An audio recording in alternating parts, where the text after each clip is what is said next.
¿Cómo les va? ¿Qué tal su fin de semana? Qué gusto que nos acompañen este lunes aquí en la UNAM Responde, como siempre, con mucho gusto, pero también con el compromiso de mantenerlos informados y de caminar juntos en el entendimiento de distintos temas, siempre pensando en la responsabilidad que tenemos como universitarios y de actuar como individuos responsable y conscientemente. Y bueno, sabemos que se sigue acumulando la información y en este camino de la pandemia, pues la Secretaría de Salud de la Ciudad de México nos recuerda que este coronavirus no se transmite a través de transfusiones sanguíneas o de otros componentes de la sangre y nos invita a participar en la campaña Donar sangre es donar vida.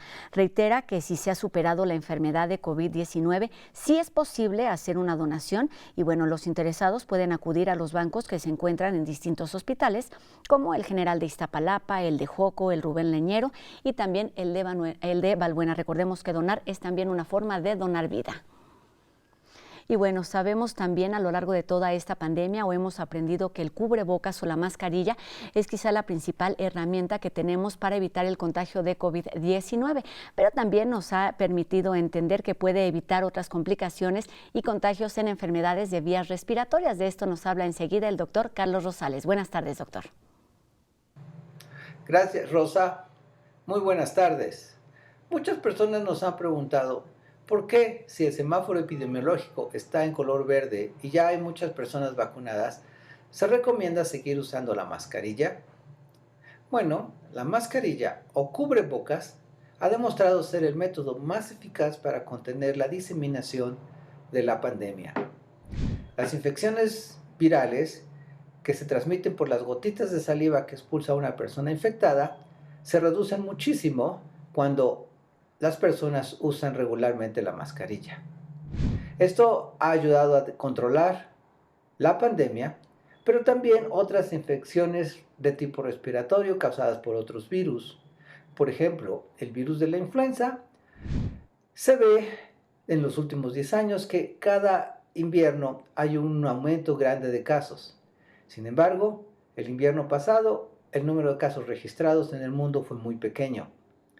Las autoridades de salud están preocupadas de que ahora que las restricciones de contención se relajen, haya un rebote de infecciones de influenza muy grande. Algo similar se ha observado con otros virus, por ejemplo el virus respiratorio sincicial en Australia, donde el número de casos ha aumentado muchísimo, más de lo normal, en este último fin de año. Enfermedades respiratorias de tipo bacteriano también se han reducido muchísimo por el uso de cubrebocas. Por lo tanto, para evitar que la pandemia continúe y evitar otro tipo de infecciones virales, es importante seguir usando en forma correcta y regular la mascarilla, al menos por todo el invierno que sigue. Muchas gracias.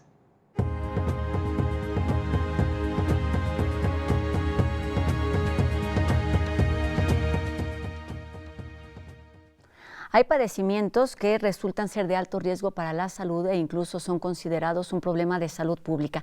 Hace unos días hablamos aquí de diabetes infantil. En estos días se conmemora además un día de concientización para prevenir precisamente la diabetes en adultos. Hoy vamos a estar platicando de esto, de cuál es la situación y cómo ha impactado el contexto de la pandemia en esta enfermedad con un universitario egresado de la Facultad de Medicina de nuestra universidad y además especialista en este tema.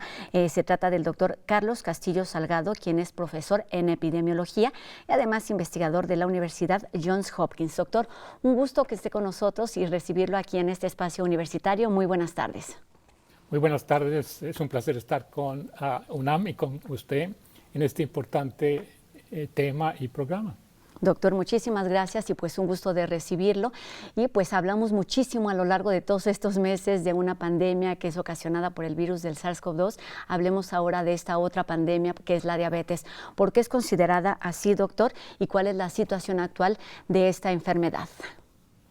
Bueno, primero es muy importante reconocer que, y voy a ser más específico en México, estamos ante lo que los investigadores llaman una sindemia, es decir, que dos procesos bastante complicados como es COVID-19 y diabetes están coexistiendo de una manera importante en México, afectando bastante a la población que en general ahora es un gran porcentaje de la población mexicana que es de sobrepeso y obesidad. Usted sabe que México tiene las tasas más altas de obesidad después de Estados Unidos, y esto hace que el porcentaje y la prevalencia de diabetes es altísima, pero lo más preocupante es que continúa creciendo cada año. Vea usted, en el 2006 el 7% de la población tenía diabetes, para el 16 ya teníamos el 14%. Una de las preocupaciones que tenemos desde hace algunos años es los prediabéticos. En el pasado, prediabético era población adulta, ahora los prediabéticos son jóvenes e incluso niños. Y esto representará en general casi un colapso de los sistemas de atención en México. Pensemos que los prediabéticos, que es más o menos 25% de la población, pueden pasar a ser diabéticos, y por tanto tendremos casi un 40% de la población con diabetes, una cifra insólita que colapsará a los sistemas si no tenemos las acciones adecuadas preventivas. Doctor, efectivamente, la pregunta entonces es no solo en términos de sociedad, sino también en términos de salud, porque como bien nos dice, se vuelve un problema hoy que se puede ir acrecentando si esta situación continúa. Y la pregunta es cómo disminuir la incidencia de la diabetes, principalmente en adultos, pero por supuesto en niños, donde se está dando un alto número de casos. Bueno, diabetes es una enfermedad tanto médica como social. Hemos visto que durante los últimos años, en donde algunos investigadores han visto que la dieta del mexicano tuvo cambios muy importantes, particularmente con la entrada de NAFTA, que se liberalizó mucho la economía mexicana, y entonces se generaron patrones de alimentación que no estaban tan incrementados como después de este proceso. ¿Cómo disminuir? En realidad es, primero hay acciones estructurales que son importantes, por ejemplo, en las escuelas, la alimentación, los desayunos o los almuerzos que tienen que ser balanceados, pero también reconocer la importancia de los ejercicios, el ejercicio. Ejercicio y dieta son fundamentales, pero también ante oportunidades de una vivienda, educación y transporte que sea adecuado para la población, que son elementos estructurales muy relevantes que también inciden directamente en el contexto de diabetes. Doctor, por supuesto, la diabetes causa daños al cuerpo, a cada uno de los pacientes, pero además un tema importante que se debe atender son los daños multifactoriales causados precisamente por esta descompensación. Háblenos de esto y de la importancia de tener pues conciencia y conocimientos quizá básicos para entender lo que sucede al interior de los organismos cuando se presenta la diabetes y en casos anteriores o a tiempo, la obesidad y el sobrepeso. Sí, y lo voy a poner como usted me solicita en el contexto de COVID, porque eso hace que la importancia de diabetes como una condición preexistente incrementa las complicaciones severas y incrementa el riesgo de muerte. El obeso tiene es un problema fuerte con algunas células que hacen una sinergia con las células que produce el virus de COVID. El virus de COVID afecta las citocinas, que son las células de inflamación, particularmente pulmonar. Curiosamente, o en forma importante, la diabetes también tiene ese mismo efecto. Entonces estamos viendo la sinergia de las células de inflamación que tienen, por un lado, la diabetes y por otro lado, COVID-19. Esto hace que la población obesa y diabética tenga una mayor probabilidad de riesgos severos de complicaciones y muertes prematuras. La fisiología de diabetes engloba, desde luego, el efecto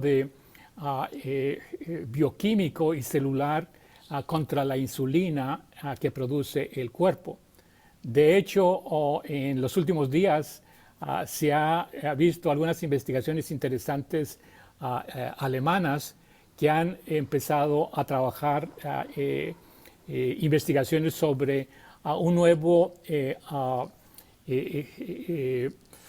producto que es realmente un receptor que bloquea la insulina y tratar de resolver en forma medicamentosa este proceso. Sin embargo, está todavía en investigación.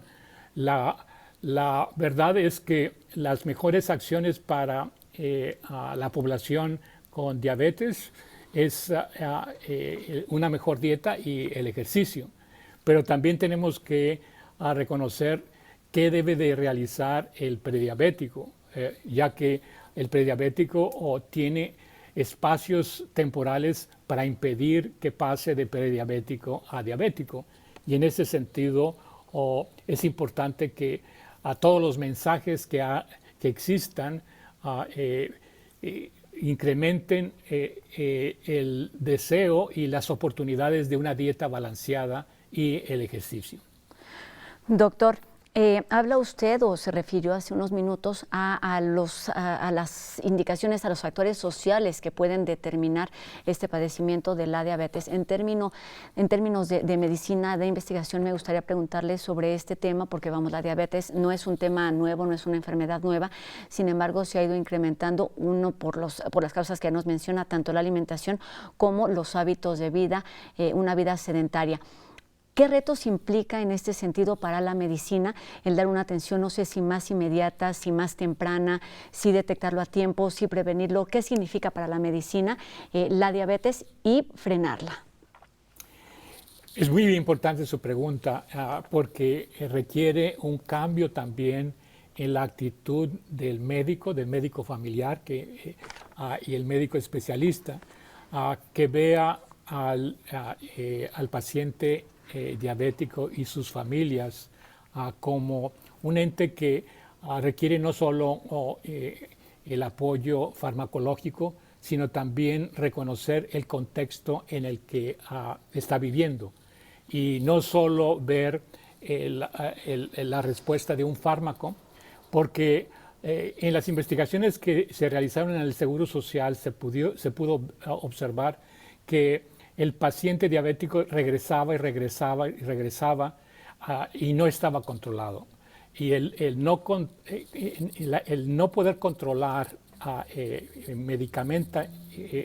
de forma medicamente al paciente es debido a que el médico tiene que reconocer que esta es una enfermedad también tipo social y que requiere entonces la creación de grupos de apoyo.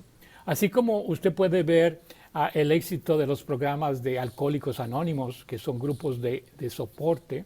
En muchos países se ha instrumentado la idea de los grupos de apoyo para diabetes. Es necesario que se requiera este elemento de apoyo y el personal médico entender que esta es una enfermedad también social que requiere este esfuerzo. La otra consideración que tenemos que reconocer es que en México muchos de los diabéticos no saben que están diabéticos, que son diabéticos. Y este quizá es un problema que tiene que ser resuelto por las autoridades sanitarias, pero también por los médicos que en toda atención preventiva que realicen pudieran realizar también las pruebas para reconocer si el paciente que va por otras enfermedades tiene diabetes o es un prediabético. Doctor, habla por supuesto de términos médicos, pero pienso también en condiciones y en desigualdades, lo que se ha hecho más evidente, por supuesto, con esta pandemia. Y en este sentido me gustaría que nos hablara de lo que también nos mencionó acerca de la condición de prediabético y de convertirse en una persona diabética, pensando en tiempos, en lapsos, en señales de alerta, a qué debemos estar atentos para evitar esta condición o para pasar a una condición definitiva de la diabetes, que es una enfermedad, que no tiene cura, sino control. Bueno, esta es otra pregunta muy importante porque los lapsos que antes existían entre prediabético y diabético, usualmente el prediabético estaba en edades de 30, 40 años. Ahora estamos teniendo prediabéticos en 15, 20, 25 años de edad. Esto hace que los programas de educación para la población joven y muy joven, adolescentes incluso, es de especial importancia para que se vuelva a reconocer que esta es una enfermedad médico, pero también social. Y las características del diabético de hace 20, 30 años es distinto a los prediabéticos que están ocurriendo en edades muy, muy tempranas. Por tanto, cualquier efecto en la modificación de los patrones estructurales de la sociedad, es decir, estructuras que generen mejor empleos, mejor vivienda, mejor acceso a comida sana, es de especial importancia para amortiguar esos factores y permitir que la población se mantenga en un estado de salud mejor, porque a la larga el impacto de diabetes afecta a todos los sistemas, desde ceguera, amputación, problemas de enfermedad crónica renal. Es decir, es una entidad, es una enfermedad que afecta a todos los sistemas en el organismo. Y en México representa la primera o segunda causa de muerte. Eso es insólito en términos mundiales. Recordar que el efecto que ha tenido la diabetes es que más o menos el 15% del total de muertes es por diabetes, es totalmente exagerada. Y el 20% de las enfermedades prevenibles son en diabetes. Es decir, que tiene que haber cambios en la forma como estamos educando a los médicos, a las enfermeras, pero también a los tomadores de decisión. Los tomadores de decisión tienen que ver la evidencia que está disponible y que en pocos años puede colapsar el sistema de atención a la salud de México. Y esto se nos olvida mucho, doctor, es una enfermedad que puede prevenirse, se necesita información, se necesitan cambios de hábitos. Hablaba, por supuesto, de la prevención y de todas esas condiciones, y me gustaría, para ir terminando y para ir cerrando, doctor, de la importancia también en términos de vigilancia, de distribución de esa atención a la salud para controlar una situación que ya está aquí. Y ya está aquí, me refiero en México, aunque usted esté estudiando y esté muy atento a este padecimiento desde el otro lado de la frontera, doctor. Sí.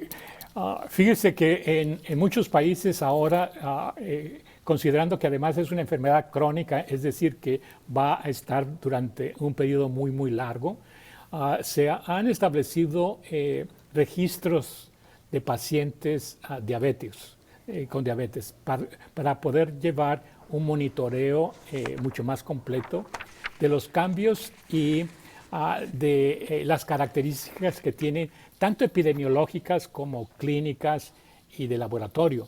En ese sentido, la OMS habla de una vigilancia de enfermedades crónicas que es de distintas etapas. México es un país que requiere tener un monitoreo y vigilancia completa de enfermedades crónicas, particularmente de diabetes. Sin ese monitoreo no es posible que se puedan realizar intervenciones incluso focalizadas en áreas y poblaciones específicas, porque las prevalencias que tenemos son nacionales, pero si las vemos en algunas áreas, esas están el doble o el triple de lo que es la parte nacional. De ahí que los sistemas de monitoreo y vigilancia de enfermedades crónicas, en particular diabetes, es de especial importancia. Doctor, considerando pues su experiencia y quizá la experiencia que se tiene en la literatura médica con respecto a lo que ha pasado en Estados Unidos, Estados Unidos ya es un país con experiencia en este padecimiento. México va avanzando en este sentido. ¿Qué podemos aprender o qué se puede aprender desde términos sociales, pero por supuesto médicos y de monitoreo, como ya nos lo mencionaba, doctor? Mire, los Estados Unidos también está en una etapa crítica con diabetes. Se observa el mismo fenómeno que ocurre en México. La población infantil es extremadamente obesa. En general es tan obesa o más obesa que, en realidad es más obesa que en México. Y esto es importante porque los patrones de alimentación y el consumo de comida industrializada es extremadamente alta. En México tenemos la ventaja de que la población le gusta comer verduras y frutas y son accesibles. Aquí en Estados Unidos no es accesible, hay bastantes áreas en las ciudades en donde hay estos desiertos de comida sana.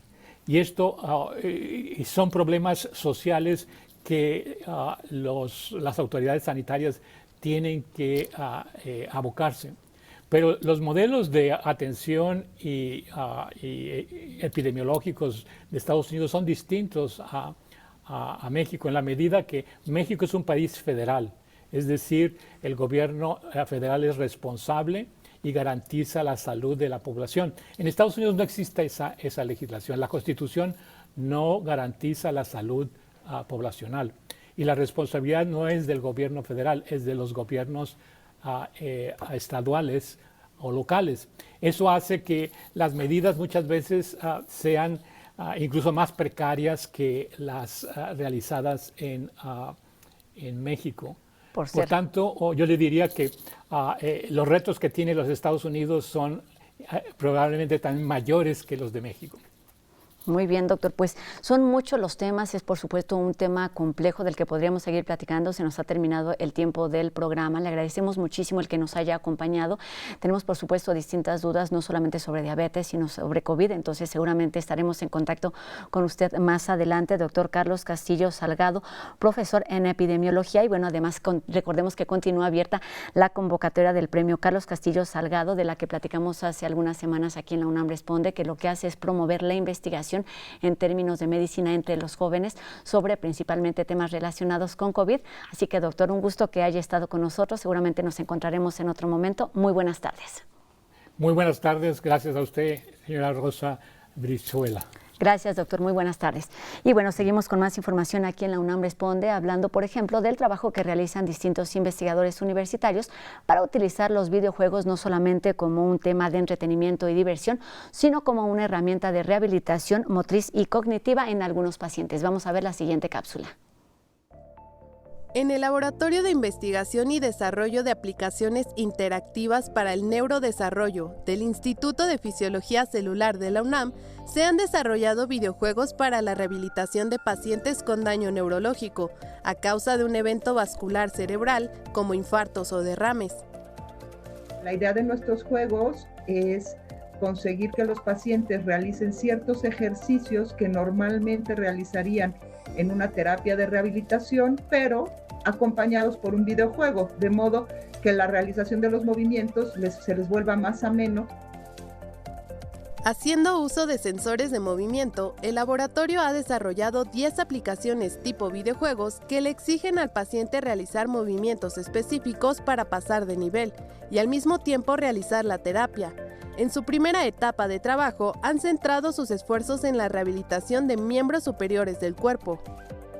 Hay algunos que están más enfocados al movimiento de articulaciones gruesas, más proximales, que es donde generalmente inician las terapias de rehabilitación, como sería el hombro. Y luego tenemos otros juegos más enfocados a codo, a mano, muñeca, y ya después algunos juegos muy enfocados a la rehabilitación de la movilidad de la mano. Atendiendo la escasez, complejidad y poca frecuencia para recibir atención profesional, el laboratorio decidió crear esta tecnología para apoyar oportunamente en la rehabilitación temprana de personas con daño neurológico y con ello mejorar sus posibilidades de una recuperación funcional, motora y cognitiva, a través de un videojuego que lo hace diferente y entretenido. ¿Qué es lo que pasa con la rehabilitación convencional? Muchas veces o no hay suficientes citas en las unidades de rehabilitación, o se le dificulta mucho al paciente acudir y muchas veces se retrasa el inicio de la terapia. Entonces, mediante la telerehabilitación, lo que nosotros podríamos estar es permitiendo que el paciente tan pronto llegue a su casa pueda comenzar con su terapia y además la pueda realizar con alta frecuencia, aplicando pruebas estandarizadas al comienzo y al final del tratamiento. Sí observamos que hubo una mejora significativa en muchos de los pacientes que participaron, es decir, consiguieron aumentar sus rangos de movimiento, consiguieron aumentar la fuerza de sus músculos, consiguieron aumentar en algunos casos la funcionalidad de la mano. Se ha demostrado que estos videojuegos son seguros y funcionales, considerados como una nueva herramienta de apoyo para la rehabilitación convencional, además de presentar resultados positivos y alentadores para continuar con su desarrollo. Y con esta cápsula de los chicos de Trending terminamos nuestro programa de hoy, pero los invitamos a seguir la conversación a través de nuestras redes sociales. Ustedes ya las conocen. Esperamos sus dudas, sus comentarios y también sus sugerencias sobre temas a tratar, siempre, por supuesto, de la mano de nuestros especialistas. Y los invitamos también a que nos acompañen el día de mañana en una emisión más de La UNAM Responde, por supuesto, por TV UNAM. Adiós.